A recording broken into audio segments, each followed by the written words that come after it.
हमारे channel NS studio Kawardha में आप सभी का स्वागत है। अगर आप नए नए गीत संगीत रिकॉर्ड कराना चाहते हैं तो NS स्टूडियो कवर्धा से संपर्क करें। हमारा पता है जिला कवर्धा, नया bus stand road. Mobile number है 9131141220।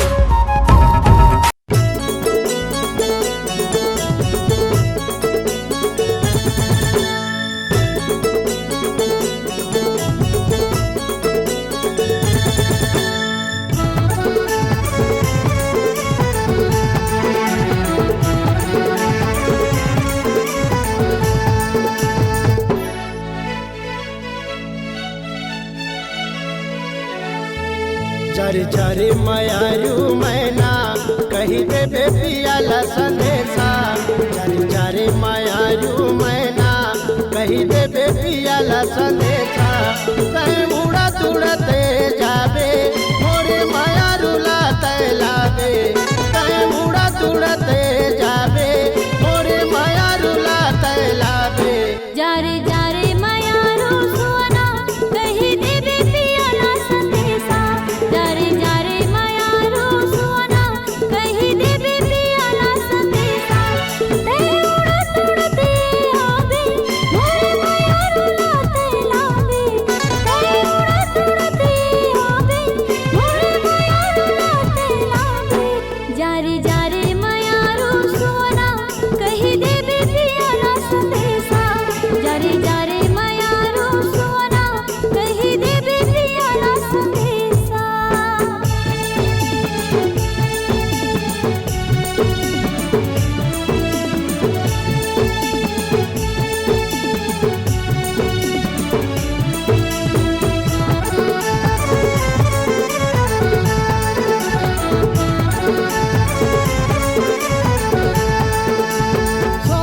साल रखे हृदय माँ फंसा के। खून बरी के बात माने वो कैसे मोला भुला गे।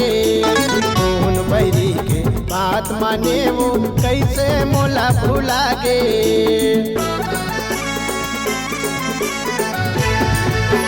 16 साल रखे हृदय माँ फंसा के। खून बरी के बात माने वो कैसे मोला भुला गे। खून बरी के बात माने वो कैसे मोला भुला गे। कोने बनमा भटकत होबे कोने महल में बैठे होबे। कोने बनमा भटकत होबे कोने महल में बैठे होबे। जारे जारे मयारू मैना कही देबे पियाला संदेशा। जारे जारे मयारू मैना कही देबे पियाला संदेशा।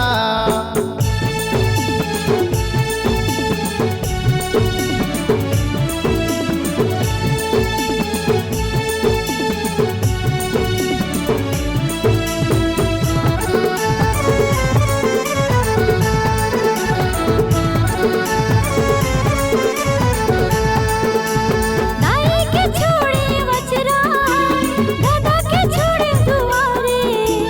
तोरे माया माँ बही बन के भटकत हो खेत खारे। तोरे माया माँ बही बन के भटकत हो खेत खारे।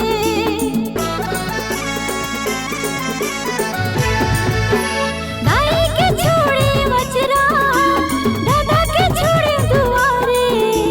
तोरे माया माँ बही बन के भटकत हो खेत खारे। तोरे माया माँ बही बन के भटकत हो खेत खारे।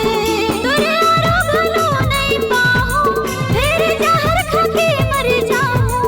तोरे आरो भलो नहीं पाहूं फिर जहर खा के मर जाऊं। जारे जारे मयारू सोना कही देबे पियाला संदेशा। जारे जारे मयारू सोना कही देबे पियाला संदेशा। ते उड़त उड़ते आवे मोरे मयारू लाते लागे। ते उड़त उड़ते आवे मोरे मयारू लाते लागे।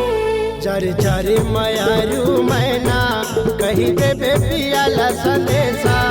चर चर मयारू मैना कही कही देबे पियाला संदेशा, कही देबे पियाला संदेशा, कही देबे पियाला संदेशा, कही देबे पियाला संदेशा, कही देबे